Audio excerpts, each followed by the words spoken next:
semua. Alhamdulillah, kajian best practice yang kesekian kalinya, saya lupa tadi memantau ya, karena kemarin masih sibuk pulang dari Munas. Kayaknya sudah yang ke-70 nih Pak Ahmad ya. Masih eksis dan mudah-mudahan ke depan kita juga akan tetap eksis karena pertama saya lihat masih banyak madrasah-madrasah berprestasi yang belum sempat kita minta untuk menyajikan kajian best practice-nya. Kemudian yang kedua, madrasah yang dulu pernah menjadi penyaji dalam best practice juga saya kira sudah banyak juga meraih prestasi bidang yang lainnya, sehingga saya kira perlu diprestiskan ulang juga gitu ya.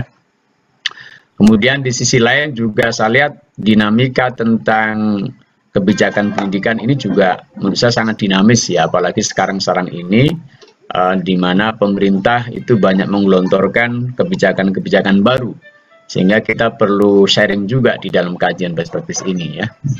Dan salam, semoga kita senantiasa tercurahkan kepada junjungan kita Nabi besar Muhammad Shallallahu Alaihi Wasallam. Bapak sekalian, betapapun ini bukan forumnya, tapi saya ingin memperkenalkan saja dulu bahwa saya tetap menjadi bagian dari Persatuan Guru Madrasah. Cuma hasil Munas kemarin saya sudah tidak lagi menjadi sekjen ya. Jadi sekarang kalau manggil saya nggak usah Pak Sekjen, karena posisinya tidak lagi menjadi sekjen. Saya sama dengan Bapak sekalian sebagai anggota PGMI, cuma saya mencoba menggerakkan kajian best practice ini karena saya cinta dengan madrasah dan cinta dengan kajian-kajian.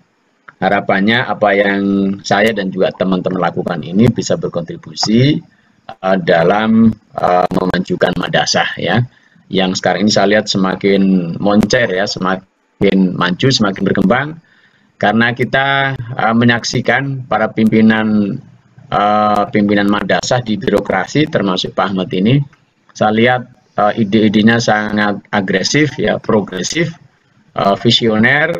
Kemudian mereka juga memiliki jaringan yang sangat luas ya, termasuk dengan Bank Dunia dan segalanya. Sehingga akumulasi dari itu semua kemudian diarahkan kepada bagaimana kita mengembangkan dan membangun madrasah ke depan lebih baik. Nah, termasuk di dalamnya dalam merespon program-program ya atau gagasan-gagasan yang sekarang ini juga saya lihat banyak dilontarkan atau digagas oleh Kementerian Pendidikan Nasional gitu ya. Salah satunya itu adalah konsep tentang Merdeka Belajar ya. Saya pernah kira-kira 2 bulan yang lalu menjadi narasumber tentang bagaimana kira-kira konsep Merdeka Belajar. Saya sendiri belum memberikan satu analisis yang tajam karena memang Kementerian Agama secara resmi dalam berbagai kesempatan belum menjelaskan ya bagaimana kira-kira sikap Kementerian Agama. Tetapi dengan kebijakan yang ada, saya lihat beberapa kebijakan Menteri Agama itu paralel sebetulnya dengan program Merdeka Belajar. Namun demikian, karena kita ingin jelas dengan sejelas-jelasnya, maka pada hari ini kita hadirkan Pak Ahmad Hidayatullah ya, yang saya kira memang beliau sangat berkompeten untuk menjelaskan hal ini.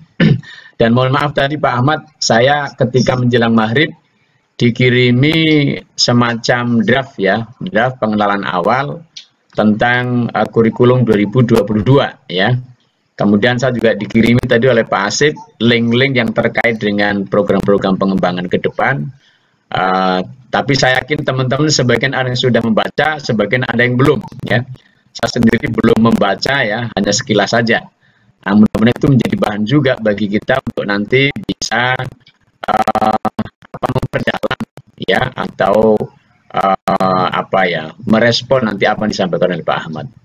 Saya kira itu saja bisa saya sampaikan. Kita sudah tidak sabar lagi mendengarkan apa yang disampaikan oleh Pak Ahmad nanti, dan saya yakin akan banyak berikan pencerahan. Monggo Pak Ahmad. Terima kasih. Mau tampil sendiri ya Pak? Ya. Oke, J, silakan. Bismillahirrahmanirrahim. Assalamualaikum warahmatullahi wabarakatuh.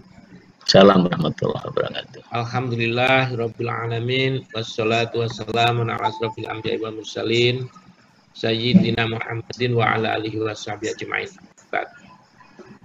Yang saya hormati Bapak-bapak, Ibu-ibu semua, peserta setia dari kegiatan best practice PGMI.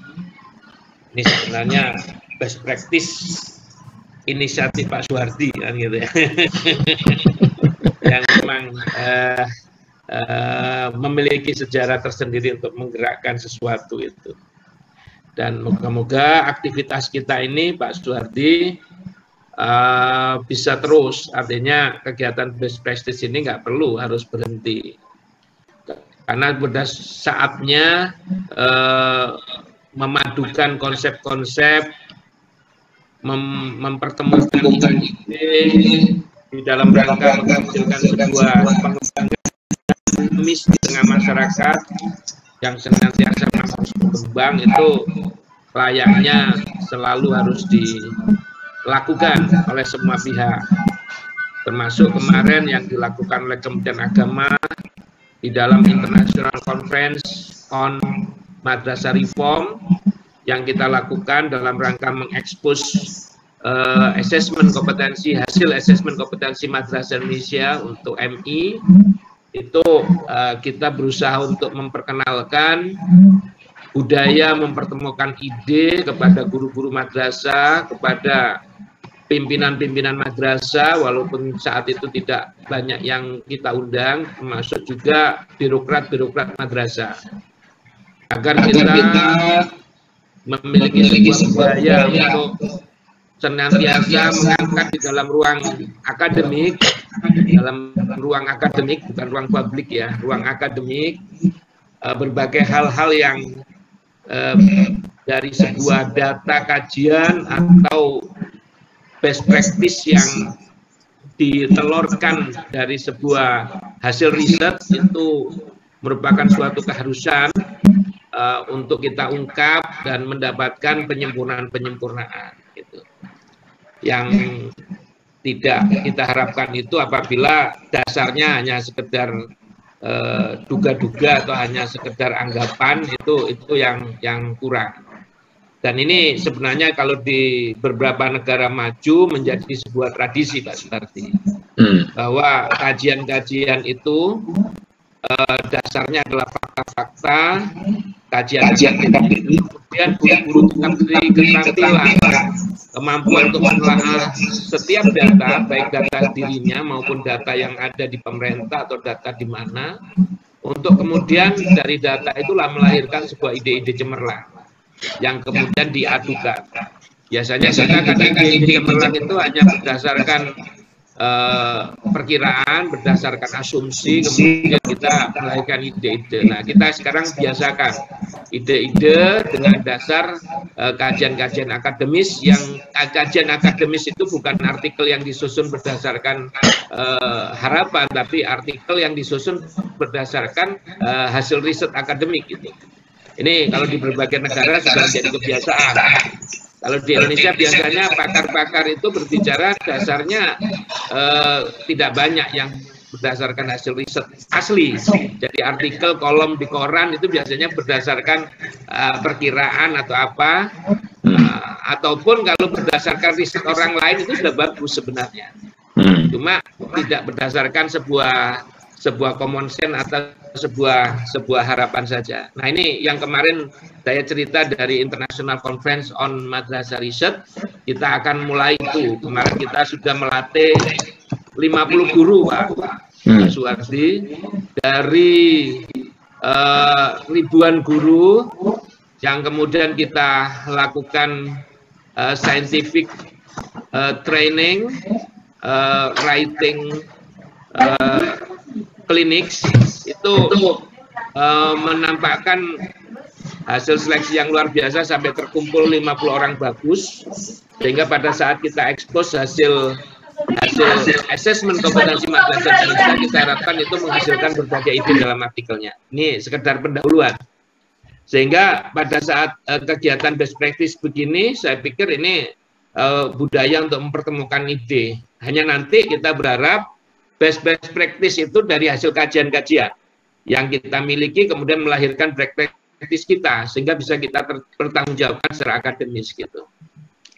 Bapak-bapak, ibu-ibu yang saya hormati, melihat judul yang diberikan oleh Pak Suwardi pada malam hari ini, saya akan mengubah sedikit Pak perspektifnya. Saya akan menyampaikan blueprint pendidikan madrasah untuk abad 21, sehingga posisi saya tidak dalam mengomentari secara khusus program Merdeka Belajar yang dicetuskan Kemendikbud, walaupun nanti secara substansi itu pasti terbahas, tetapi program Kemendikbud dengan Merdeka Belajarnya itu nanti akan bisa kita lihat dari penjelasan blueprint pengembangan pendidikan madrasah di Kementerian Agama. Itu nanti akan terlihat bagaimana sebenarnya posisi kita di dalam pengembangan pendidikan nasional.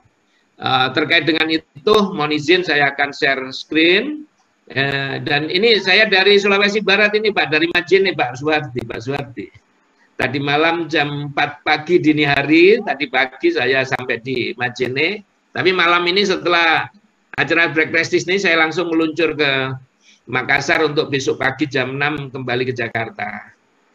Jadi ini di tengah perjalanan dari Majene untuk Pak Suwardi, saya cari tempat yang wifi-nya bagus. Gitu. Ternyata wifi-nya juga bagus, masih pakai tethering. Saya ternyata. Jadi nanti semuanya mudah-mudahan lancar Pak Ahmad. Kalau ada tampilan yang kurang sempurna, mohon maaf. Gitu. Bapak-bapak, terkait dengan itu kita bisa pertama melihat perubahan-perubahan yang ada saat ini. Perubahan-perubahan saat ini saja bapak-bapak, ibu-ibu sudah membawa kepada berbagai perubahan baik dalam bidang pengetahuan, bidang skill, keterampilan, maupun dalam bidang attitude atau values. Manusia-manusia sudah banyak yang berubah dari 3 aspek itu dalam mengikuti perkembangan dunia. Salah satunya yang sederhana saja bapak-bapak, ibu-ibu, itu kalau bapak-bapak, ibu-ibu kehilangan gadgetnya, itu 2 jam saja bapak-bapak, ibu-ibu sudah pasti bingungnya lebih parah daripada kalau suaminya atau istrinya pergi 2 jam tanpa pamit gitu. Kalau istrinya, suaminya pergi tanpa pamit 2 jam, bingung ya bingung. Tapi kalau dibandingkan dengan hilangnya laptop, hilangnya gadget 2 jam, itu bingung awalnya itu pasti lebih dramatis kalau kehilangan gadgetnya. Karena apa? Ternyata gadget kita ini sekarang sudah menampung banyak kepentingan kita, mulai dari kepentingan pribadi dalam kaitan dengan diri sendiri maupun pribadi dalam kaitan dengan sosial.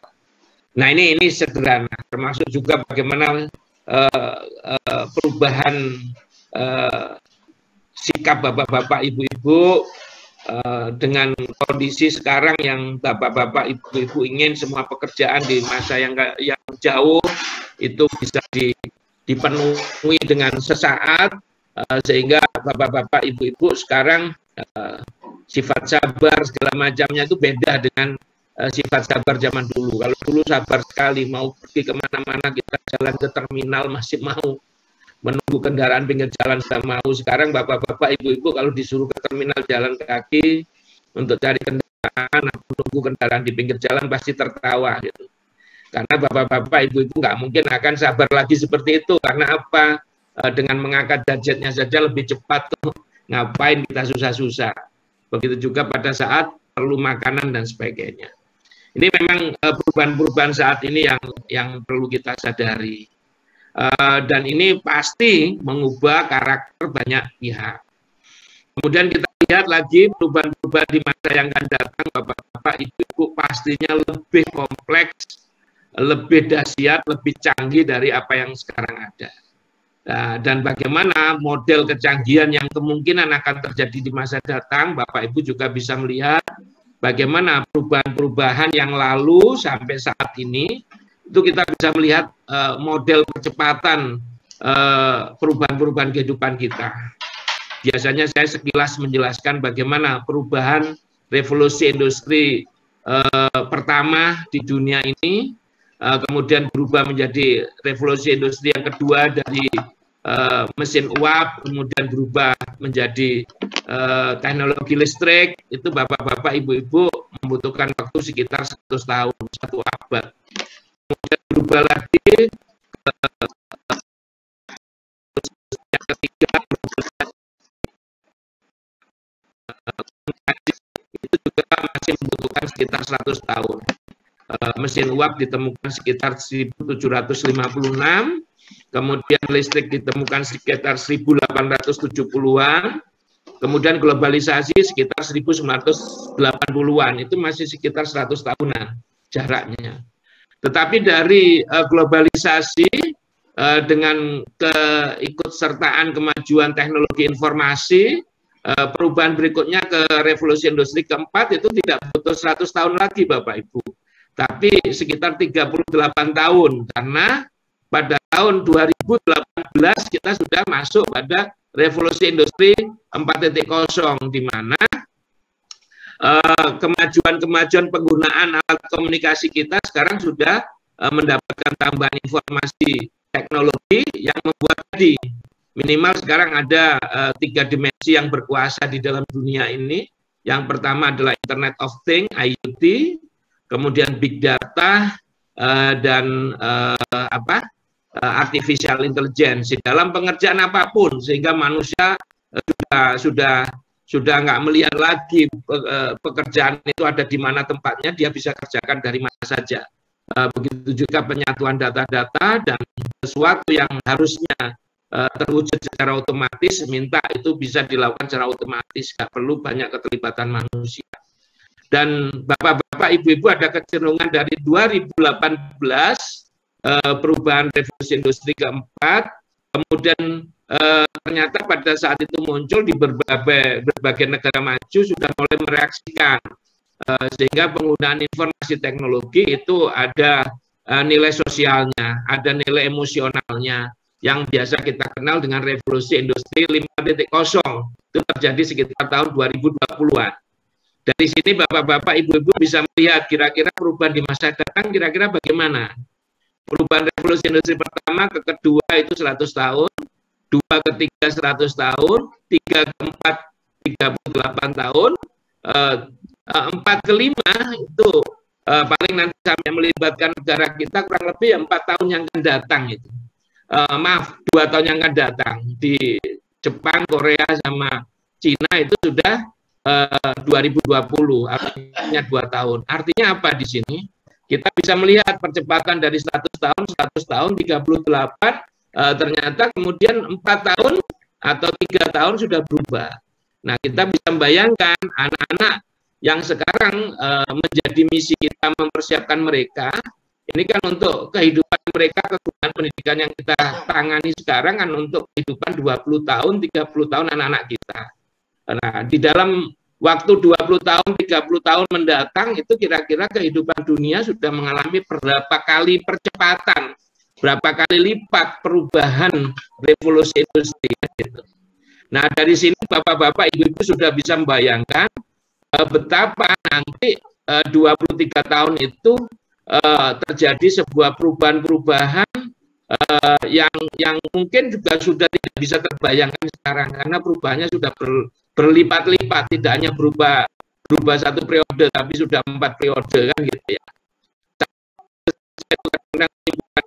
Keterkejutan dalam kehidupan kita, apalagi kalau 2 periode, 3 periode berikutnya perubahan itu bagaimana kondisi kehidupan kita, nggak bisa kita bayangkan.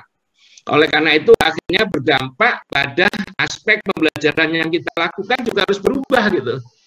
Kehidupan pembelajaran kita sudah tidak saatnya lagi kita melakukan proses pembelajaran dengan cara-cara lama. Tetapi kita harus bisa mengubah situasi belajar itu untuk membekali kemampuan anak-anak agar pada masa perubahan-perubahan yang dahsyat dunia ini mereka tetap bisa adaptif. Mereka mampu membaca kondisi kehidupannya, mampu menemukan, mengidentifikasi data-data yang dipakai sebagai dasar logika pencarian solusi alternatif. Kemudian berikutnya juga bisa memperhitungkan dampak-dampak yang akan terjadi di dalam rangka untuk decision making. menentukan, menyimpulkan apa solusi-solusi dari problem yang ada di sekitarnya. Karena itu, maka dalam kehidupan abad 21, kita mengenal ada pendidikan abad 21, tidak lain sebenarnya intinya adalah menyiapkan keterampilan anak-anak bisa memecahkan persoalan-persoalan di masa yang nanti perubahannya sudah berlipat-lipat itu. Nah, ini di dalam tayangan ini juga terlihat bagaimana dalam skala knowledge, skill, attitude, semuanya harus akan dan sekarang sudah menunjukkan kecenderungan perubahan, dan itu harus diantisipasi di dalam pendidikan kita. Dan di Kementerian Agama kita punya framework inovasi kurikulum Madrasah 2019 sampai 2030. Ini dalam antisipasi kita. Nah, dalam kaitan ini Bapak-bapak, Ibu, kita bisa melihat data-data faktual kita bahwa kebutuhan tenaga kerja juga mengalami perubahan sejak tahun 1970 sampai sekarang. Ini perubahan-perubahannya drastis. Yang dahulu pekerjaan-pekerjaan rutin itu di tahun 1970 mendominasi, tetapi di 1980 sudah mulai mengalami pergeseran Bapak Ibu, apalagi di 2010 dan sekarang. Sehingga manusia itu untuk kebutuhan-kebutuhan kemampuan yang sifatnya rutin sudah tidak terlalu dibutuhkan.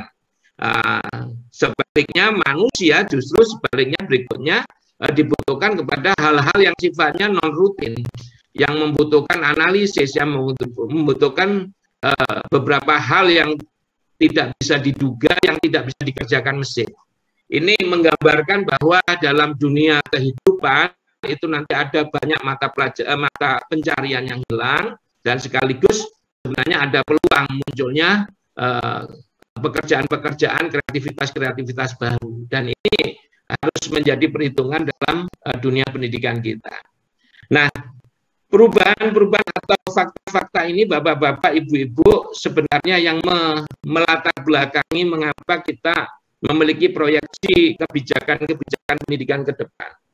Nah, terkait dengan itu perlu saya ceritakan bahwa di Kementerian Agama sejak tahun 2018 kita punya program yang kita sebut dengan revolusi pembelajaran, dan ini sering kita sampaikan. Yang awal revolusi pembelajaran itu drive dikendalikan dengan kita saat itu menciptakan atau memunculkan kebijakan-kebijakan baru. Mulai dari munculnya KMA 792 tahun 2018 untuk RA, kemudian KMA 183 untuk kurikulum pendidikan agama Islam dan bahasa Arab mulai dari MI sampai Madrasah Aliyah tahun 2019. Kemudian KMA 184 untuk pedoman implementasi kurikulum yang berisi ruang gerak guru-guru untuk berinovasi kepala madrasah, tidak hanya inovasi dalam metode, tapi sampai pada struktur kurikulum, munculnya mata pelajaran baru yang kita kasih ruang di muatan lokal sampai 6 JP, kemudian ada kebijakan relokasi segala macam, itu kita munculkan di 2019. Dan yang baru saja muncul yaitu KMA 624 tentang pedoman implementasi, pedoman supervisi pembelajaran. Yang di sana dilakukan redefinisi sehingga supervisi yang tadinya cenderung kepada pemantauan untuk penilaian, tetapi sekarang diharapkan lebih ke arah pendampingan, pembimbingan, konsultatif untuk membantu guru-guru di dalam mewujudkan target-target yang ditetapkan oleh masing-masing guru di madrasahnya. Nah, revolusi pembelajaran kita lindungi, kita kendalikan dengan institution drive yang kita siapkan. Nah, ini kalau Bapak-bapak, Ibu-ibu pelajari, kita ada satu percepatan dengan isu Merdeka Belajar yang disampaikan oleh Pak Menteri atau Mas Menteri Kemendikbud. Itu Mas Menteri itu kan menjadi menteri kurang lebih setelah bulan Oktober tahun 2019.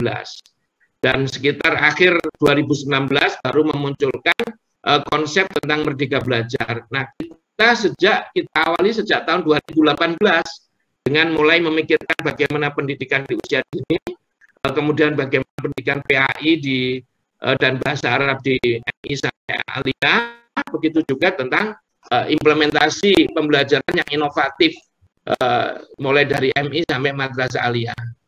Nah, dengan melihat ini Bapak-bapak, Ibu-ibu, maka setelah kita telusuri secara dalam substansi masing-masing, ternyata karakternya tidak terlalu jauh berbeda.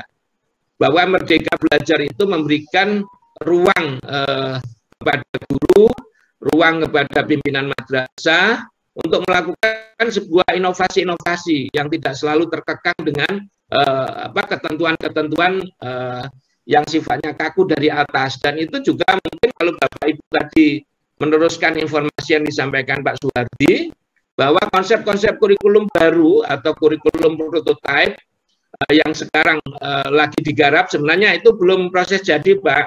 Ini masih dalam pengolahan yang berlanjut. Ini tapi tekanannya hampir sama dengan revolusi pembelajaran.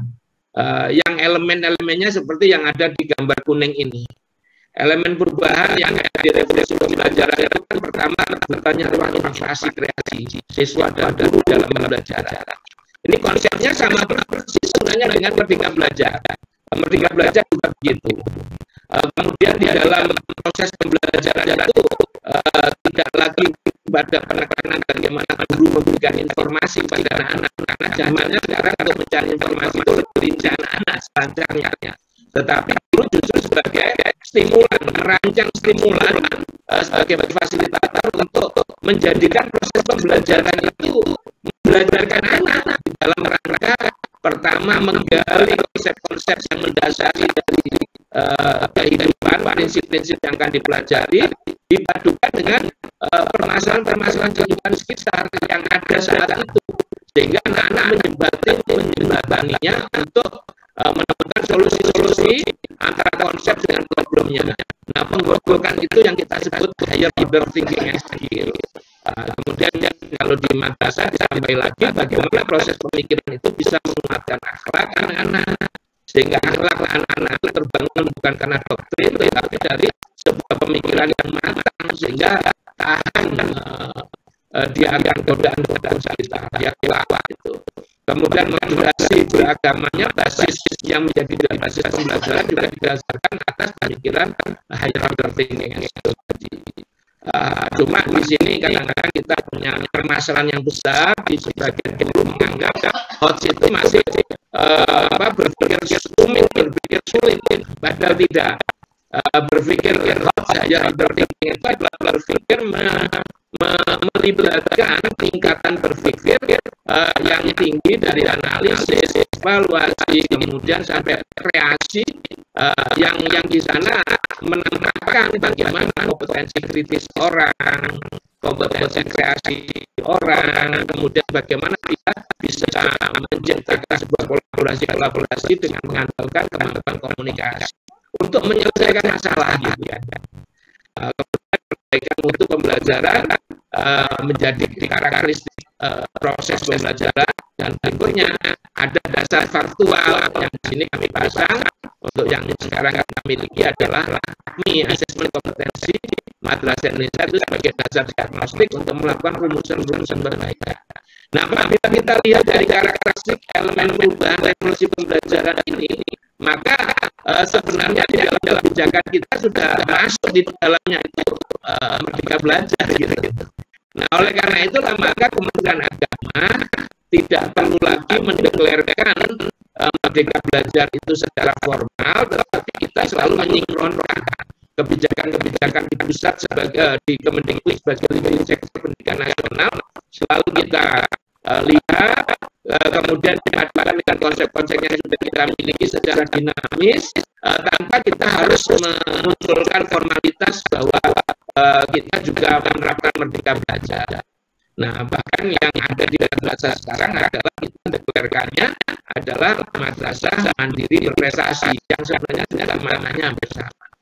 Dengan demikian maka diharapkan dengan revolusi pembelajaran akan lahir budaya belajar dan lingkungan belajar bermutu yang didasari mulai dari habits yang kondusif, misalnya dari proses membaca, proses berpikir, proses diskusi, progres perilaku yang sifatnya saintifik gitu ya. Tapi bukan berarti saintifik kemudian orang harus masuk laboratorium, tidak. Saintifik itu cara berpikirnya ilmiah, didasari sebuah dasar logika yang berbasis pada sebuah riset atau sebuah proses berpikir untuk membuktikan sesuatu dengan dasar-dasar logika ilmiah akademik. Kemudian yang kedua, muncul budaya perbaikan itu belajar di madrasah yang berbasis pada proses assessment. Jadi kita meningkatkan proses perbaikan pembelajaran pada anak atau kelas atau madrasah itu tidak hanya berdasarkan perkiraan, dan langkah-langkahnya harus detail. Dan ini nanti Bapak Ibu kalau lihat hasil assessment kompetensi madrasah Indonesia yang insya Allah akan diekspos di hari Senin besok, itu luar biasa. Jadi kita tidak hanya seperti dahulu kalau kita mau mengadakan remedial, itu biasanya kan hanya melihat hasil tes, oh nilainya di bawah 60 remedial, tapi kita tidak tahu remedialnya apa yang harus dilakukan. Pokoknya anak diajak belajar ulangan begitu saja. Kalau yang di atas 70 udah tidak, kan gitu. Nah, kalau di assessment kompetensi madrasah Indonesia yang sudah kita hasilkan ini, anak dapat berapapun nilainya itu tidak semestinya terus kemudian anak tidak mendapatkan perbaikan pembelajaran, karena dari sekian literasi yang dia harus tuntaskan dalam kompetensinya, itu masing-masing literasi itu memiliki sub-sub kompetensi yang seharusnya dimiliki oleh seseorang, dan itu dilihat detail, sehingga walaupun mungkin hasil totalnya itu bisa masuk klasifikasi uang kreatif, tapi kalau diklik dari nama anak itu, nama literasinya akan kelihatan dia lebih di mana, kurang di mana, sehingga proses pembelajaran itu bisa mengarah pada aspek-aspek yang kurang memang betul-betul dari situ, sehingga budaya perbaikan itu berjalan betul-betul basisnya adalah data. Kemudian kita berharap juga dari revolusi pembelajaran itu muncul budaya mekanisme supervisi pembelajaran yang mutu, yang tadi saya sampaikan bahwa supervisi itu tidak semata-mata menilai guru pada saat mengajar, persiapan pembelajarannya berapa nilainya, kemudian prosesnya berapa. Nah, itu hasilnya berikutnya apa, hasilnya harus ditindaklanjuti dari apa, itu masih abstrak. Nah, kalau yang sudah dirumuskan di KMA 624 semuanya kita bawa ke kuantitatif, khusus ini untuk supervisi pembelajaran, ya saya tidak berbicara supervisi yang lain. Itu betul-betul fungsinya untuk mendampingi guru, membimbing guru di dalam rangka memperbaiki praktek-praktek yang performan yang diamati saat itu, sehingga di sana ada aspek yang diamati, kemudian prakteknya yang dimunculkan apa, kemudian rekomendasinya apa, dan kemudian dilanjutkan dengan yang dilakukan apa. Jadi sifatnya kualitatif untuk perbaikan pembelajaran. Nah, hasilnya nanti diharapkan dengan proses seperti itu kita punya lulusan yang kompetensi berbasis keunggulan dan karakter yang kita cita-citakan bisa terwujud. Akhirnya dampaknya kan kita peroleh sumber daya manusia Indonesia yang mampu berperan mengelola kehidupan berbangsa dan bernegara di abad 21 ini, sehingga kita bisa berkontribusi dengan penyiapan SDM itu di dalam rangka mewujudkan visi Indonesia 2045. Melihat gambaran ini, Bapak-bapak, Ibu-ibu, Merdeka Belajar yang sudah disampaikan oleh Kemendikbud itu tidak jauh berbeda, bahkan sama bisa saya katakan. Hanya kemudian kita mengelaborasi praktek-praktek kebijakan praktisnya yang kemudian tidak harus nanti kalimatnya atau wujudnya formalnya sama, tetapi sasaran kemudian capaian-capaiannya sebenarnya sudah searah antara revolusi pembelajaran dengan Merdeka Belajar itu. Yang akhirnya hasilnya nanti Bapak Ibu, target besar 5 tahun kita mengharapkan madrasah itu melakukan revolusi pembelajaran yang indikator sederhananya adalah terciptanya pembelajaran yang ramah kreativitas di madrasah. Sudah tidak ada lagi ketakutan guru mencoba meramu materinya, mencoba pendekatan akademisnya, bahkan mencoba melakukan kolaborasi antar mata pelajaran di dalam sebuah situasi yang tidak ada selama ini dalam sebuah wujud pertemuan pembelajaran yang tidak hanya terbagi dengan 2 jam, 3 jam, tapi sudah langsung berbasis proyek yang 1 minggu, 2 minggu belajar bersama-sama untuk menyelesaikan sesuatu. Di situ setiap ada banyak mata pelajaran yang bergabung dengan melakukan KD-KD-nya, dan itu terakomodir nanti di dalam penjadwalan dan sebagainya, sehingga kita berharap penjadwalan, paradigma itu guru-guru itu tidak terpaku menjadi tidak bisa bergerak, tapi justru kita berikan ruang guru bisa melakukan apa saja. Bahkan struktur kurikulum di KMA 184 itu dikasih ruang kita bisa memunculkan mata pelajaran baru di muatan lokal yang sampai 6 JP, 3 mata pelajaran kita bisa melakukan relokasi waktu dan sebagainya. Dan berikutnya target dari revolusi pembelajaran itu menghindari prosedur kebijakan pendidikan yang terlalu administratif. Sehingga RTP itu bukan kita membahas tentang format RTP-nya bagaimana, tetapi yang kita lihat sejauh mana efektivitas rancangan pembelajaran yang dibuat oleh seseorang di dalam rangka mendukung pelaksanaan pembelajaran. Dengan demikian maka kita berharap supervisi itu tidak ada bertitik tolak administrasi lagi, tetapi sudah kepada kualitatif. Sehingga kalau selama ini ada pengawas yang datangnya hanya sebentar melihat kemudian pergi, atau bagaimana, apalagi di daerah-daerah itu ada yang sampai kalau pengawas datang yang beli ayam, itu kita berharapnya sudah tidak begitu, tapi sudah bermitra, guru dengan pengawas, kepala dengan guru, guru dengan guru yang lain, di dalam rangka melihat tadi efektivitas rancangan, mendukung proses pembelajaran, sehingga kalau akan mengamati sebuah praktek pembelajaran yang mulai dari detik pertama diamati sampai prosesnya berakhir, kemudian setelah itu ada diskusi tindak lanjut dan sebagainya, semacam kalau bapak-bapak ibu itu selama ini menjalankan listen study itu.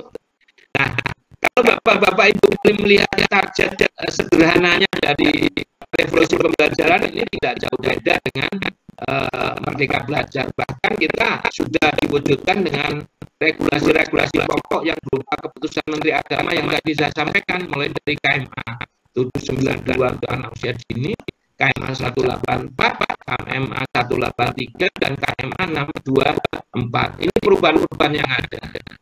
Nah, kalau kita lihat hubungkan dengan paradigma baru dalam kurikulum prototipe, nanti kan seperti ini Bapak-Ibu, seperti tadi yang saya sampaikan.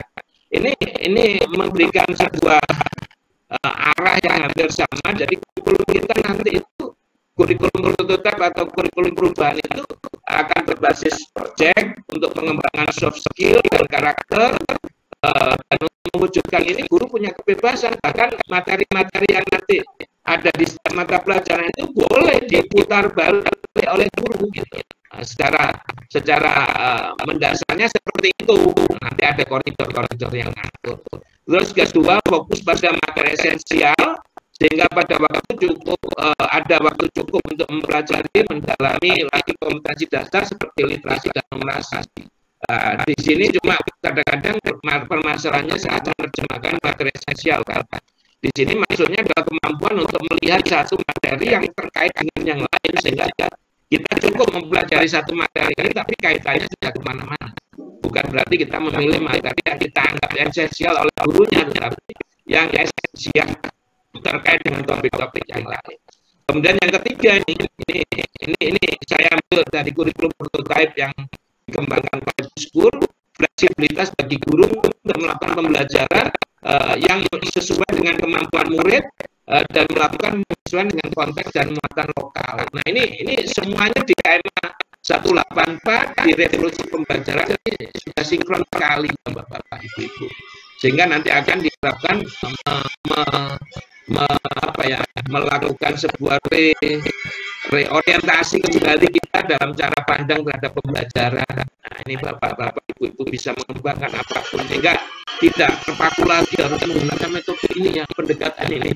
Tapi Bapak-Bapak Ibu-Ibu bisa menciptakan sendiri dan bisa melakukan ruang-ruang inovasi kreasi. kita tahu kan Islam ini kan tidak pernah melarang orang untuk melakukan uji coba, karena Islam ini memberikan ruang orang bereksperimen.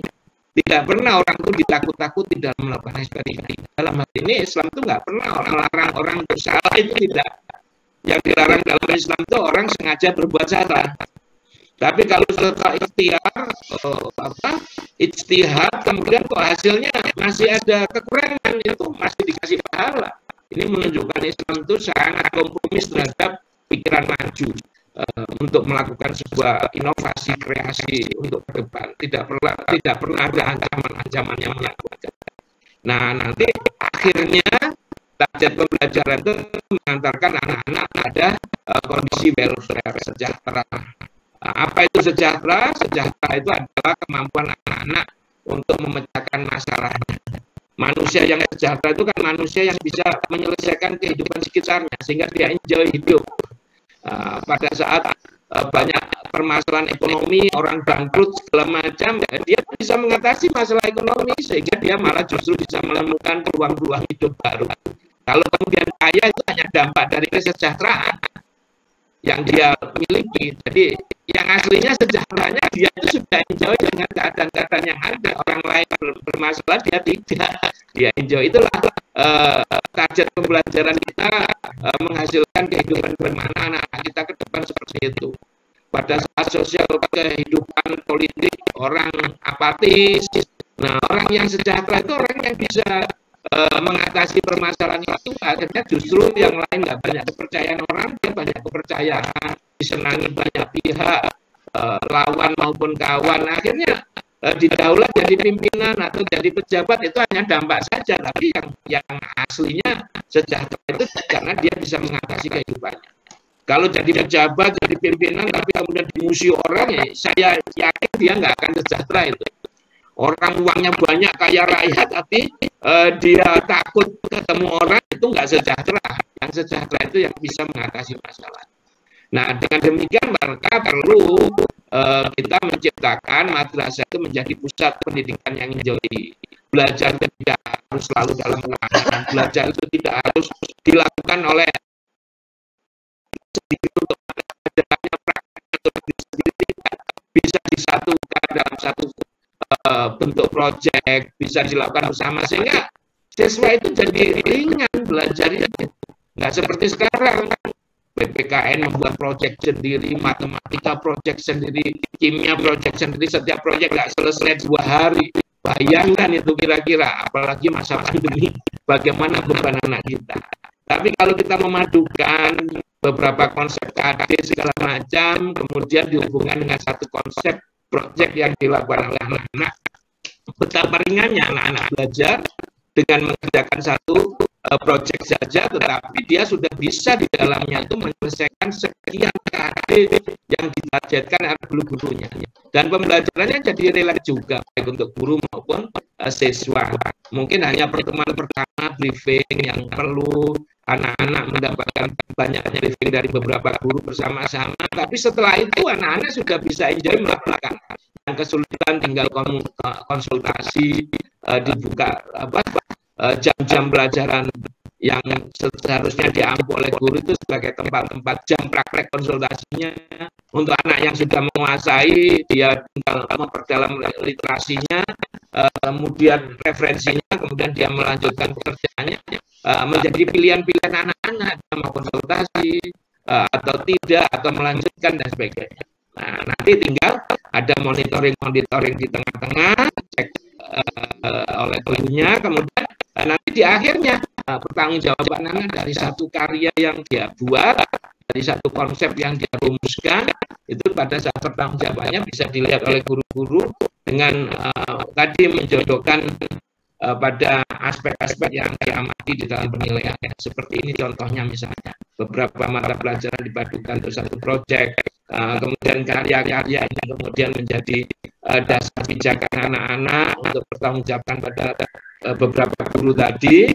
Nah, kemudian gurunya bisa melakukan penilaiannya dengan rubrik penilaian seperti ini, menentukan kriteria sesuai dengan KD-nya di setiap mata pelajaran, yang kemudian nanti ini sudah bisa menjadi ajang penilaiannya. Dengan demikian maka penilaian itu terjemahan juga tidak kaku seperti sekarang, harus ada tes pilihan ganda, kemudian sebagainya mana yang ada sekarang ini. Tapi tes itu bisa bermacam-macam seperti yang kita pelajari dulu di kuliah, bahwa penilaian pendidikan itu ada tes, ada non-tes. Antara tes dan non-tes itu jangan dikira bobotnya beda, Bapak Ibu. Yang membedakan bobot itu kan problem yang ada di dalamnya. Tapi antara tes dengan non-tes itu sama, bobotnya sama. Bukan seperti ini. Sekarang ini kalau pilihan ganda itu bobotnya lebih tinggi, kemudian yang hari-hari bobotnya lebih rendah, atau sebaliknya. Kita sudah harus proporsi pada apa yang dipelajari. Tes yang bagus adalah penilaian yang bagus adalah alat ukurnya cocok dengan objek yang akan dinilai. Bapak-bapak, ibu-ibu, kita harapannya ke sana. Nah, dan melihat ini semua Bapak-bapak, ibu-ibu, maka konsep Merdeka Belajar